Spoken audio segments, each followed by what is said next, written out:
Well, isn't this just peak human logic? You chop down a tree, admittedly a famous one, the sycamore gap, a lovely bit of greenery that never hurt anyone, and you're banged up for over 4 years. 4 years, folks. That's a proper stretch, isn't it?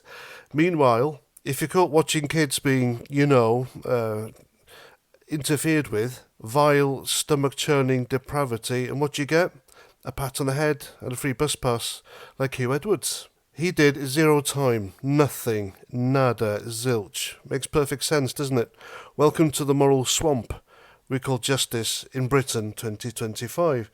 Now, don't get me wrong. I'm not saying those two blokes, Daniel Graham and Adam Carruthers, I think their names were, should have got a medal for their moronic mission. That's what the prosecutor called it, and he's not wrong. They drove 30 miles through a storm, chainsaw in tow, to hack down a tree that's been standing since the 1800s, a tree people loved, a tree that was practically a postcard for Northumberland. And why? Sheer bravado, the judge said. Probably thought it'd make them legends in some dodgy corner on the internet. Idiots. They've filmed it, for God's sake. And it was like they were auditioning for Britain's dumbest criminals. 4 years and 3 months each. And though I'm not shedding tears for them, I think that's a bit too much. Jail time? No. Community service and a huge fine? Yes.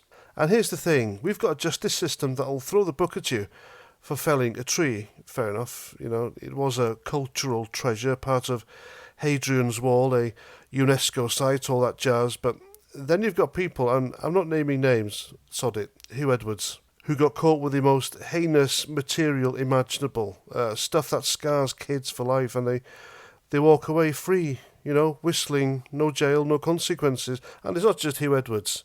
There's something every day on the news now about depraved monsters doing things to kids, and they get nothing, maybe a stern talking to, if they're unlucky. What's going on here? Have we decided trees are more sacred than children? Because that's what it looks like from where I'm standing. I mean, come on. The sycamore gap tree was a beauty, no question. People proposed under it, scattered ashes, took selfies. It was in, what was that Kevin Costner film? It was in Robin Hood, wasn't it, for crying out loud? But still, when it came down in September 2023, the nation wept. I get it. It was a gut punch. The National Trust got 600 emails in a month from people pouring their hearts out. And let's get some perspective here. A tree, however iconic, is a tree. You can plant another one. The National Trust's already growing 49 saplings from it. Kids, on the other hand, you can't just sprout new ones to replace the damaged ones. The trauma from that kind of abuse doesn't just grow back like a stump shooting out new buds. And yet the message from our courts is clear. Mess with a tree and you're done. Mess with kids, well, we'll think about it over a cup of tea. The judge in the Sycamore case, Mrs. Justice Lambert, said the motive was unclear, but probably just thrill-seeking. Fine, but what's the excuse for letting predators off the hook? Is that thrill-seeking too, or is it just that we've got our priorities so twisted?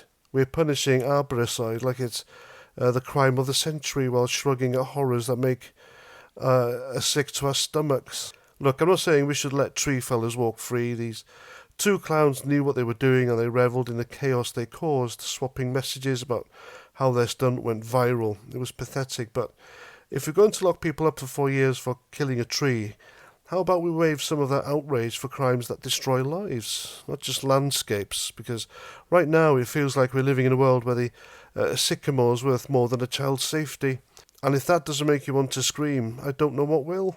So there we go. Should these two idiots have been jailed? Let me know in the comments. I'm Paz49, thanks for watching, and until the next time, Roger Trout.